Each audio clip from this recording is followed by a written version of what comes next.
She stood alone in the school hallway, backpack clutched tight, while students circled her like she didn't exist. Then came the shove, a loud laugh, and a voice sneered, "People like you don't belong here." What he didn't know was who her father really was. Before we begin the story, don't forget to like, share the video, and subscribe to the channel to help us reach 1,000 subscribers soon. Your support is the motivation that drives us to create even more engaging content. Thank you. Maya didn't like to draw attention. She walked the halls of her new school with her backpack tight against her shoulders. Her steps light, her eyes down, her hair was tied back neatly, her clothes modest, and she rarely spoke unless spoken to.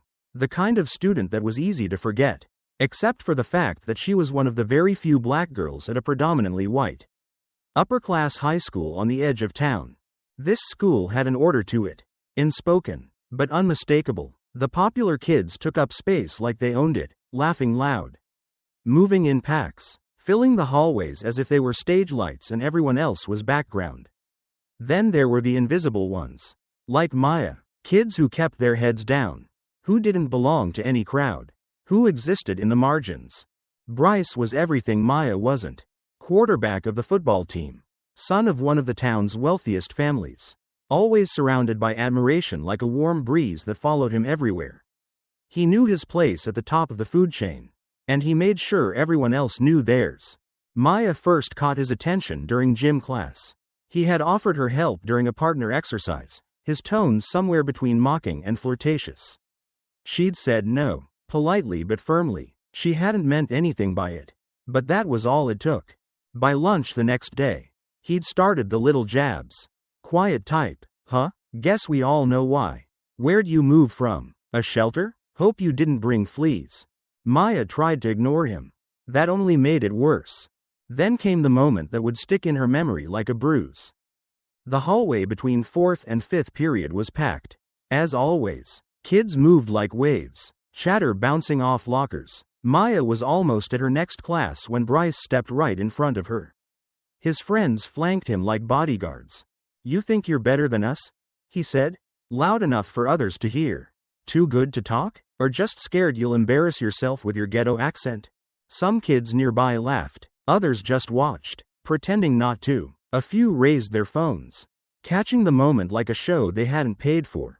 Maya stood frozen, gripping her books so hard her knuckles turned white. Her lips pressed together, not from fear, but from something deeper. A kind of weary strength. She didn't say a word. Bryce wasn't done. "Oh, I get it. You think you're safe here. But people like you? You're only here because someone felt sorry for you." The silence was louder than the insult. Across the hallway, a teacher paused but didn't step in.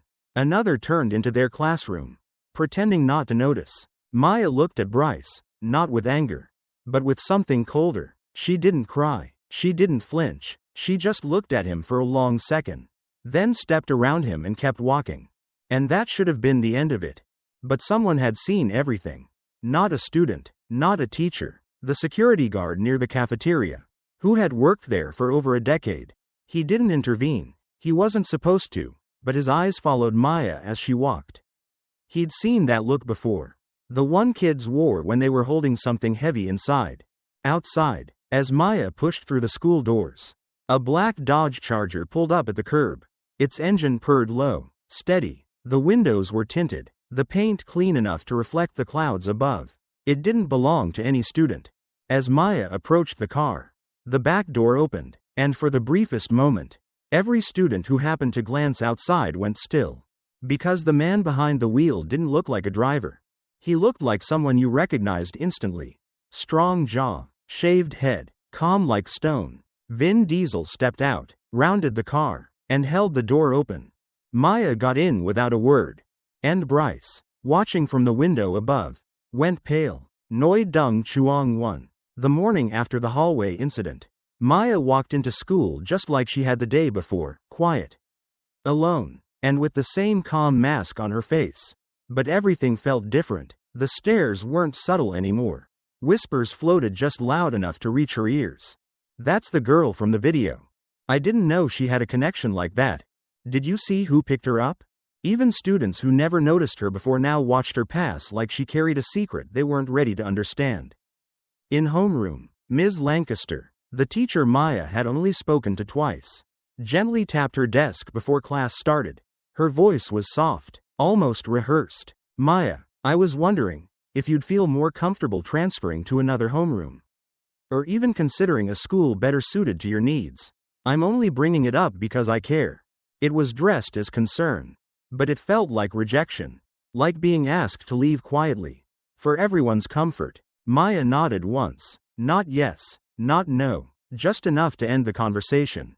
Second period was worse. Bryce, already back in full command of his audience, leaned on the edge of his desk and stared at her across the room. "Guess Daddy Diesel taught you how to stay quiet, huh?" he said, smirking. A few chuckles slipped through the room, and Maya caught one from the back. "Mr. Holden, the substitute teacher, who gave no sign he'd intervene." She raised her hand, asked politely to use the restroom. Mr. Holden didn't even glance up. "Now's not a good time. Wait until the bell." Bryce leaned closer to his buddies, whispering just loud enough. "Didn't know foster kids came with muscle cars and movie stars." That got a louder laugh. Still, Maya didn't say a word. By the time the final bell rang, she was counting her steps to the front doors. But the moment she stepped outside, Bryce was already there, leaning against the wall by the sidewalk, arms crossed, waiting. His group wasn't far behind. "You think you scared me off?" he called out as she passed. "Just because someone famous picked you up? That's all you've got?" Maya didn't stop. She didn't even blink. He followed. "Come on, say something. What, are you too proud now? Or just too good to talk to any of us?" People were watching. Students clustered along the sidewalk, pretending to scroll on their phones but not looking away. Teachers stood near the steps, talking to each other with forced smiles, eyes darting toward the growing scene. Bryce raised his voice, the way he always did when he needed to control the room. "Let me guess. You think one ride in a fancy car makes you better than us?" Then it came. The deep rumble of a car engine, low and powerful, like a warning growl. Heads turned. The black Dodge Charger pulled up to the curb. The same one from yesterday. Clean, quiet, familiar now, yet still surreal. The driver's door opened, and out stepped Vin Diesel. He didn't say a word, just walked around the car, adjusted his sunglasses, and opened the back door like he'd done it 1,000 times before. Maya approached him slowly but calmly. No rush, no drama. She slid into the seat without a glance backward. Vin nodded once toward the crowd and closed the door gently. Then he got back into the car. Bryce's jaw tightened, eyes wide. A girl standing nearby whispered, "That's her dad?" No one answered. As the Charger pulled away from the curb, the crowd remained silent. No more laughs, no more taunts, just the sound of tires rolling over pavement and a long, stretched moment of discomfort. Bryce looked around, expecting someone to laugh with him, but all he got were blank stares. And for the first time since he started this game, he realized he might have lost control of it. Bryce walked into school that morning with his usual swagger, backpack slung over one shoulder, earbuds in, pretending not to notice the way conversations stopped when he passed. But he did notice. The stares weren't admiring like they used to be. They were careful, measured, curious, but not in the way he liked. In the past, people looked at him like they wanted to be him. Today, they looked like they were waiting for something. He didn't know it yet, but while he was brushing his teeth that morning, a video had started making its way around student group chats. Not a flashy montage, no dramatic music or edits, just a raw, unfiltered clip, recorded from a phone on the second floor. It showed Bryce in the hallway, standing in front of Maya, his voice clear, his insults unmistakable, her silence louder than anything he said. The account that posted it had no profile picture, no name, no followers, just that one video. Within 2 hours, it had over 400 views. By the time first period ended, it was all anyone could talk about. People weren't tagging Bryce directly, but the comment sections lit up. "This didn't age well. Thought he was funny. He's just mean. Why did no one say anything?" And the worst ones came from students he didn't even know.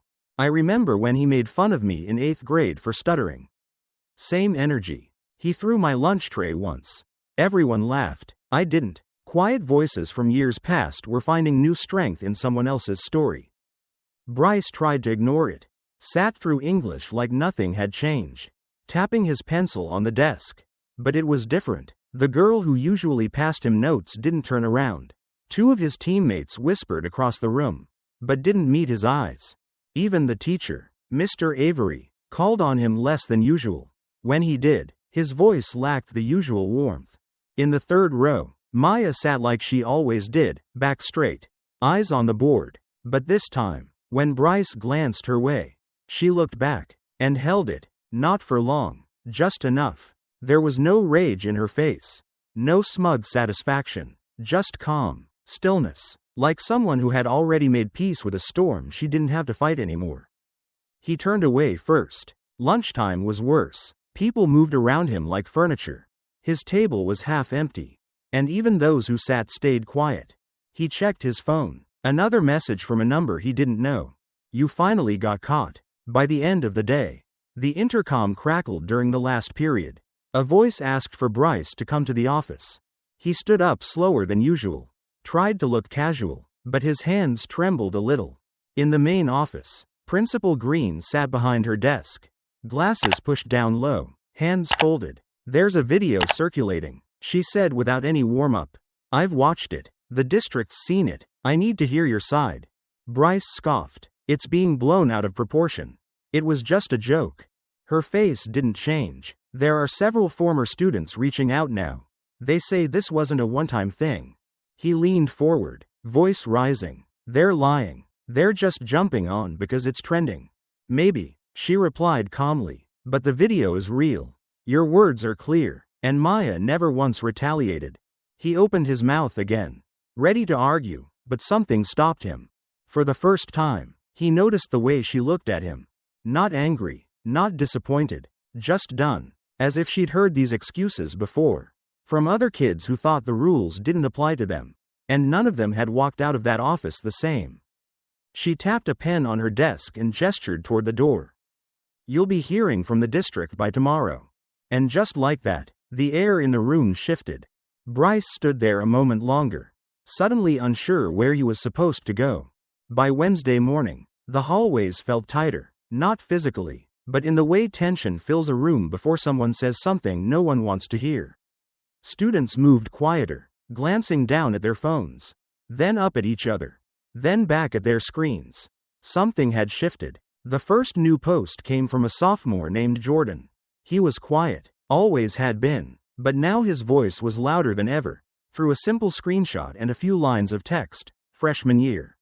He ripped my notebook in front of everyone, laughed about it for days. It had been liked over 1,000 times by noon. Then came another. A girl from Maya's chemistry class wrote, he told me no one would believe me if I said anything.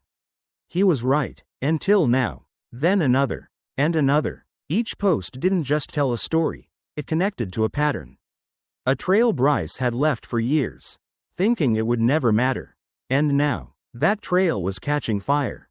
In the teacher's lounge, the mood was uneasy. Most said little, sipping their coffee in silence, pretending to grade papers. But under that silence was movement. One email landed in Principal Green's inbox from a sender listed only as Staphanon at Schoolmail. Attached was a 5-second clip from a hallway security camera. It showed Bryce pointing in a teacher's face, Ms. Hargrove, one of the youngest on staff. His mouth moved fast, his hand cutting through the air. Her arms were crossed, her back stiff. There was no audio, but the message was clear. Below the video was a single sentence, he's not just cruel to students. At first, Principal Green had hoped to handle it quietly. A warning, maybe a suspension if it got worse. But it was already out of her hands. A local education blogger picked up the original video and wrote a scathing post, when schools protect the popular and silence the quiet. It spread fast, not viral, but enough for the district office to call and ask what was going on. By Thursday, Bryce was sitting alone at lunch. The same table where he once held court now felt cold and empty. He tried to laugh it off with the few who still sat near him. But their laughter felt forced, too loud, and never lasted more than a few seconds. That night, one of his closest friends sent Maya a direct message on social media. "I didn't know it was that bad. I'm sorry." Maya saw the message but didn't respond. She wasn't trying to ignore him. She just didn't need to say anything. In the library, she sat by the far window, reading a battered copy of Their Eyes Were Watching God. Her phone buzzed now and then. But she didn't flinch, didn't post, didn't speak out. She simply turned another page and kept reading. It wasn't detachment. It was quiet clarity, like she'd seen this storm coming before anyone else had noticed the clouds. During sixth period, a teacher who had been at the school longer than most found Maya outside the classroom. Sitting on a bench, he sat down beside her, waited a moment before speaking. "You don't have to do anything," he said, voice low and warm. "The wave's already moving, and it's gonna wash away everything it touches." Maya looked up at him, then down at her book. "I know," she said quietly. "I'm just trying not to drown in it." He smiled, not wide, just enough to show he understood. Then he stood up, gave her a nod, and walked away, leaving her with nothing but the sound of pages turning and the weight of a storm she didn't have to fight, but would still feel. On Friday morning, the school seemed to hold its breath. Conversations were quieter, glances sharper. Something was building, and no one quite knew where it would land. In the administration wing, a closed-door meeting had been underway since early morning. Behind that door sat Principal Green, a few senior staff, and Bryce's parents, Mr. and Mrs. Langston. They were polished, proper, and visibly frustrated. "This is ridiculous," Mr. Langston said, voice sharp but controlled. "You're letting gossip drive your school policies now?"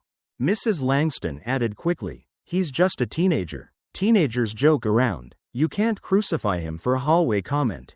Principal Green folded her hands, her expression firm but calm. "There's a difference between a joke and a pattern of behavior," she said, "and we're no longer talking about a single video." Mr. Langston leaned forward. "We're contacting our lawyer. This media attention is damaging. I want the school to issue a statement, something to shut this down before it spreads further." Before anyone could respond, Ms. Alvarez, an English teacher in her third year at the school, stood up from the back corner of the room. She hadn't spoken yet, but now her voice was clear, cutting through the room like a blade. "You want us to protect your son's reputation?" she asked. "What about the kids who've been humiliated for years while we looked the other way?" She continued, "We've failed them, and now we're acting like our biggest problem is a blog post?" The room fell silent. Outside that door, the school was waking up to its own reckoning. Later that afternoon, a freshman named Caleb, barely 5 feet tall, with a backpack twice his size, slipped a voice memo into the anonymous Instagram account that had started it all. The message wasn't long, but it was real, raw. "He hit me with a dodgeball so hard I couldn't breathe. When I cried, he said I needed to man up, or go sit with the girls." The page posted the audio clip later that evening. No filters, no edits, just Caleb's voice, cracking halfway through the sentence. That same night, another post went live. This one was even simpler, 2 still images from a phone. Bryce in the hallway, leaning over a teacher's desk, laughing. Ms. Hargrove stood behind the desk, looking away. A few students in the background seemed uncomfortable, eyes down, shoulders tense. No caption, just the images. The account didn't speak. It never had, but its silence was louder than any argument.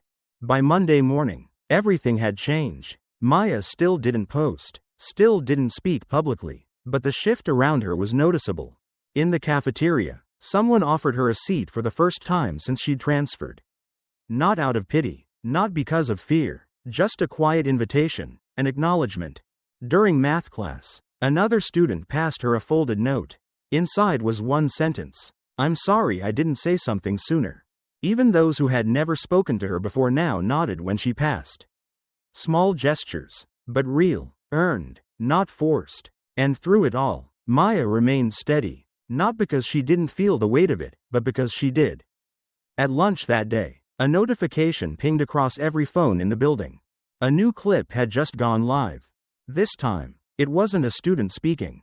It was Bryce. Again, the same smirk, the same cocky posture. He was sitting in the back of the classroom with his friends.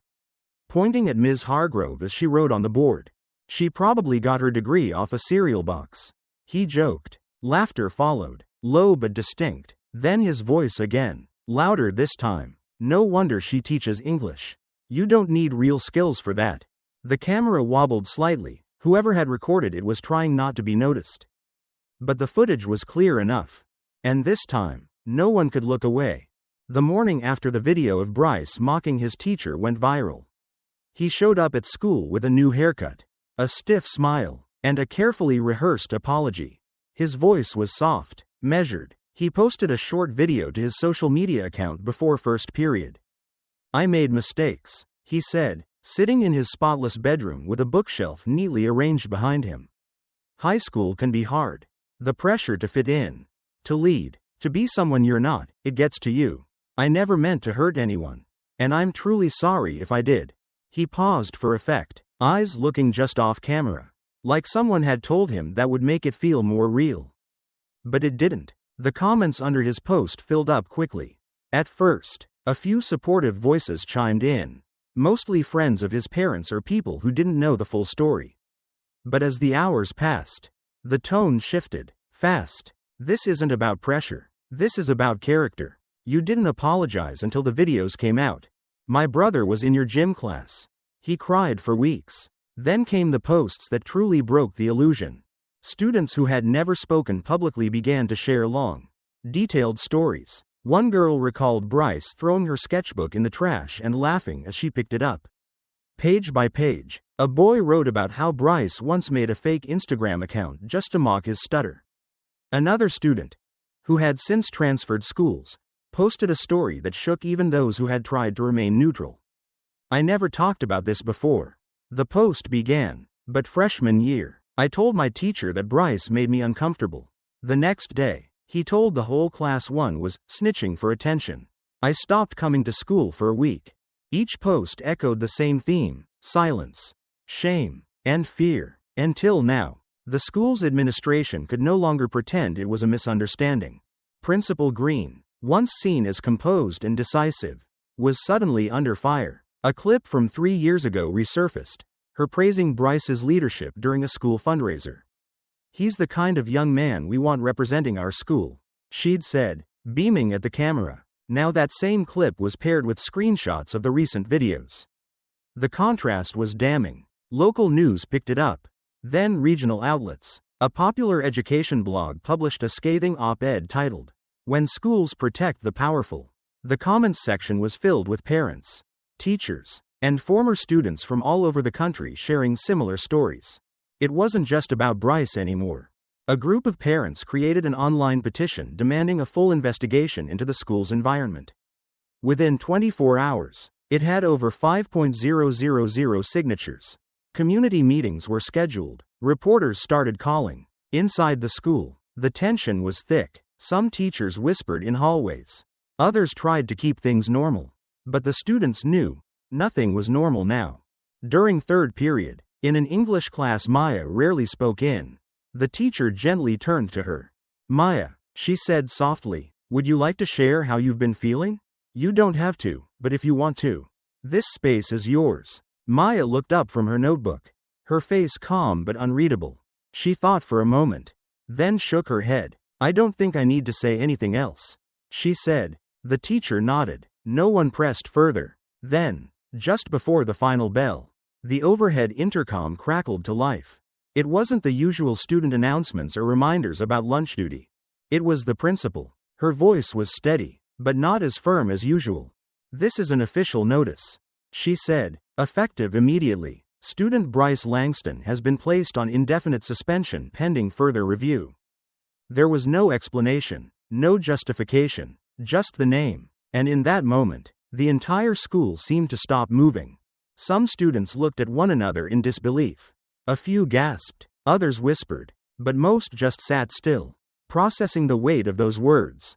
In the back of the room, Maya glanced up at the intercom, then returned to her notebook. Her hands didn't shake, her breath didn't catch. She just turned the page and kept writing. The day after the school-wide announcement, the silence that followed wasn't still. It was the quiet before another storm, one not filled with anger or noise. but with voices finally daring to rise. Online forums lit up. Students from different schools, even different states, started chiming in. Posts began with lines like, "I never thought I'd talk about this," or, "Reading Maya's story reminded me of." The details varied, but the pattern stayed heartbreakingly familiar. Humiliation in hallways. Teachers turning a blind eye. Principals choosing donors over students. Maya sat in the corner of the library, her phone buzzing softly every few minutes. She didn't scroll for attention, she didn't post. But the words found her anyway.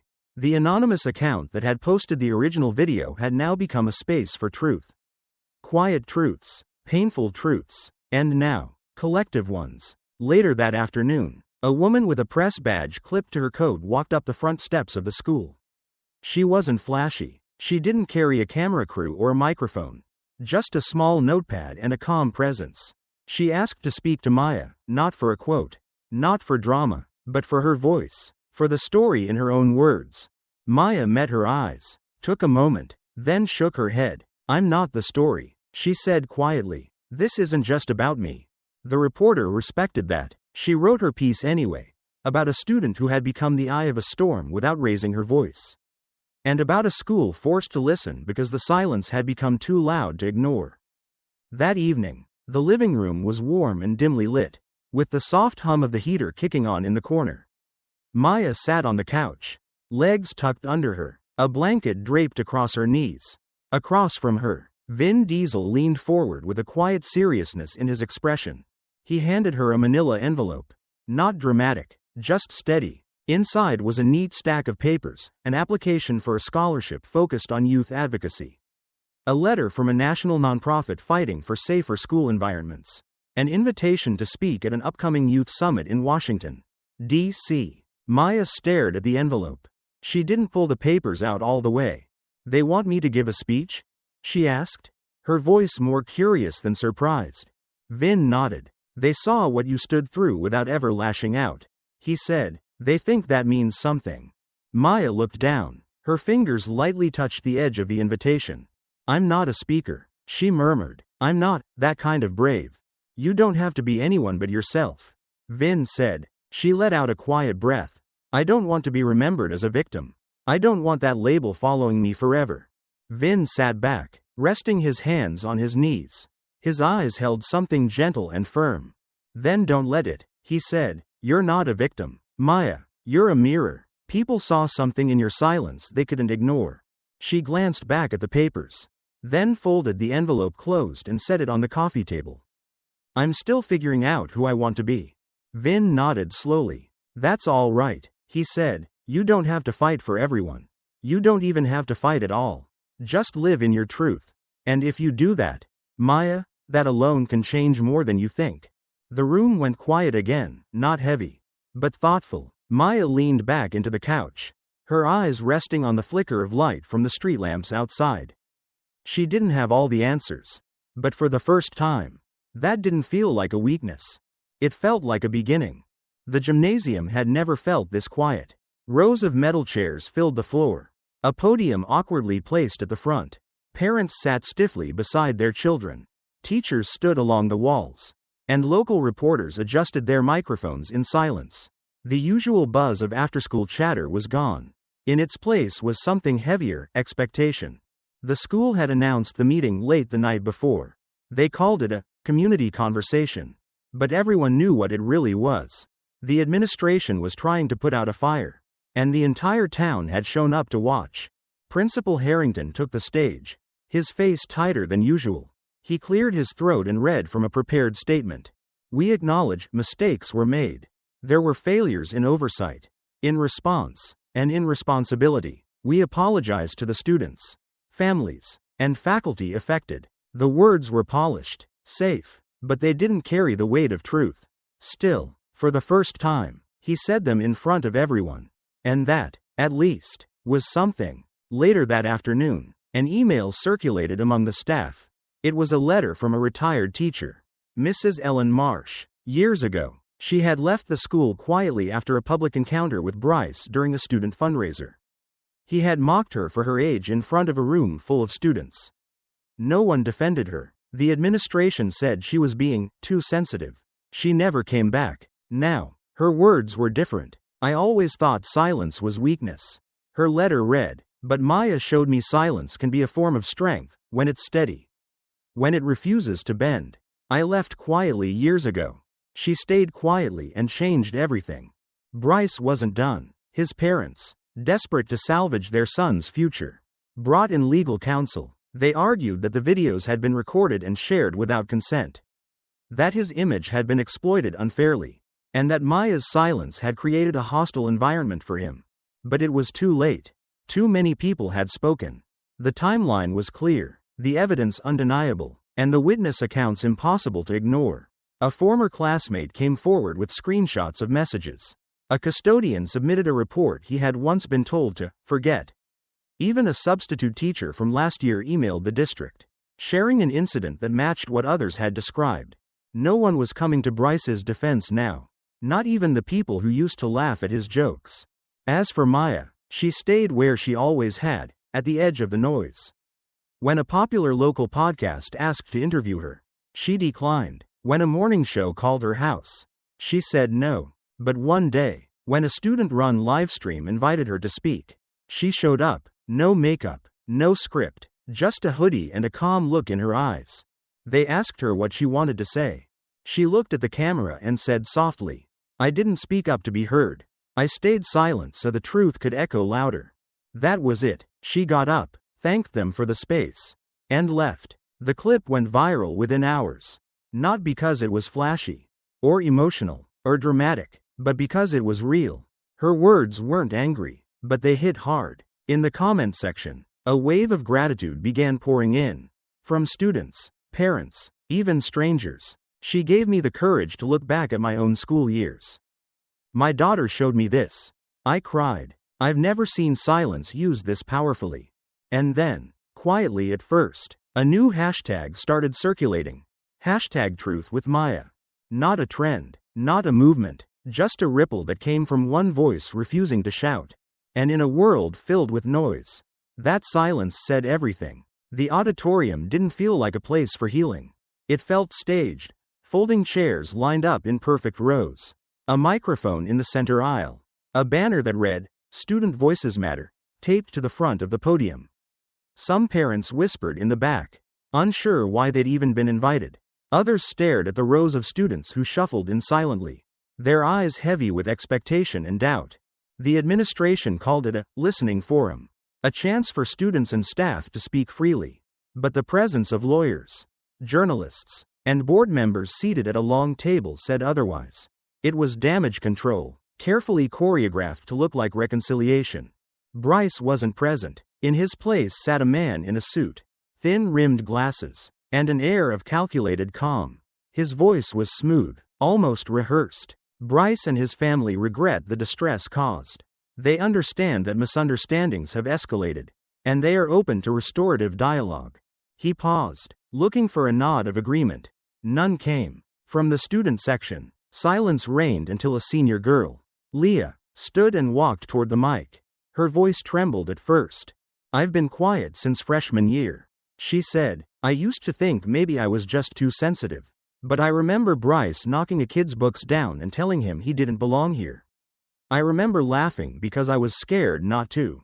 Another voice followed hers, then another. Some read notes, their hands shaking. Others spoke from memory, small stories, moments that never made the headlines but lived rent-free in their minds. It wasn't just Bryce they were talking about. It was the silence that followed him everywhere. The indifference from teachers. The way hallway laughter always echoed louder than the truth. Maya was there, sitting in the second row. She didn't raise her hand. When asked if she wanted to speak, she gently shook her head. But the room didn't need her voice anymore. The silence she had carried was now shared by many, and their words filled every inch of the auditorium. Near the end of the forum, a woman stood up at the back. Her name was Mrs. Beck, a former English teacher. She had resigned 3 years ago. She walked slowly to the front, her steps unsteady but sure.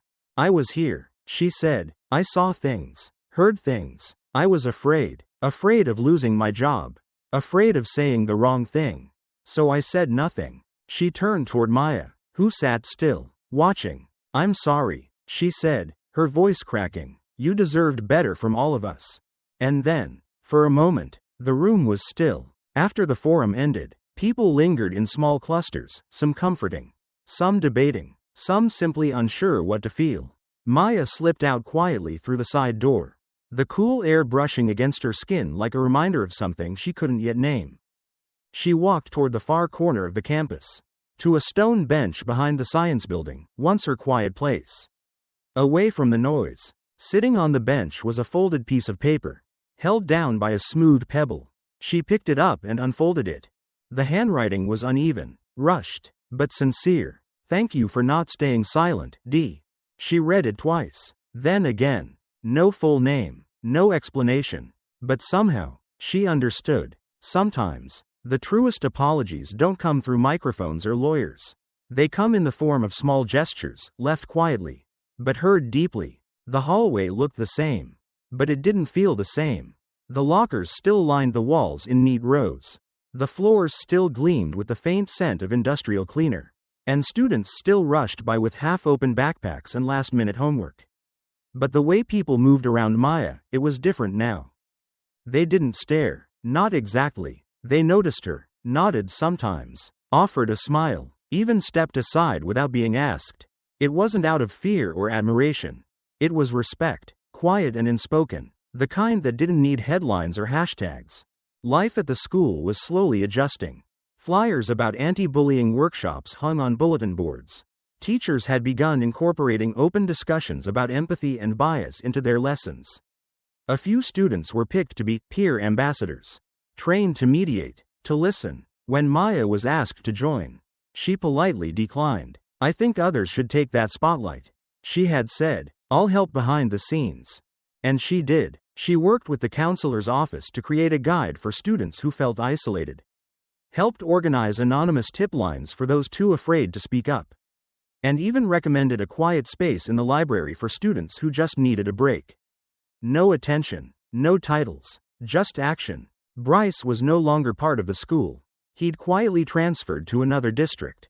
There were no announcements, no farewell posts, no dramatic exit. Some students whispered about it. Others shrugged. One senior boy had said it best in the cafeteria. He could have just stopped a long time ago. No one laughed. At home, Maya had begun to find peace in routine again. Books, long walks with Vin around the block, helping cook dinner on weekends. The house no longer felt like a retreat from the world. It felt like part of it. One afternoon, she received a stack of envelopes, some from youth organizations, others from magazines, and one from a national high school network offering a scholarship. She read through each carefully, heart steady, then turned to her laptop and typed something that felt truer than anything she'd said aloud. Her article was published a week later in the school's digital magazine. The title read, "Justice doesn't come from fame. It comes from patience." In the piece, she didn't name names. She didn't recount the most painful moments. She simply spoke about how silence, when chosen with purpose, can shake walls louder than noise. She wrote about the quiet resilience in everyday students, about how change isn't always a fight, it can be a walk, a step, a choice not to turn away. On the final day of that semester, Maya walked down the same hallway where everything had started, the one where Bryce once cornered her, where laughter used to sting. Now, students moved aside without being told. No whispers, no judgment, just space. She smiled, small and honest, then continued walking. Her footsteps steady, her pace unhurried. Near the gym doors, a large banner had been hung for all to see. White letters on deep navy. Simple and clear. Courage doesn't always roar. Sometimes, it walks silently and still changes everything. She stood still for a moment, taking it in. Then, without a word, she turned and kept walking. This time, not away from anything, but toward everything. And sometimes, the strongest voices are the ones that never had to shout. Maya didn't need revenge or a spotlight. Her quiet strength changed an entire school.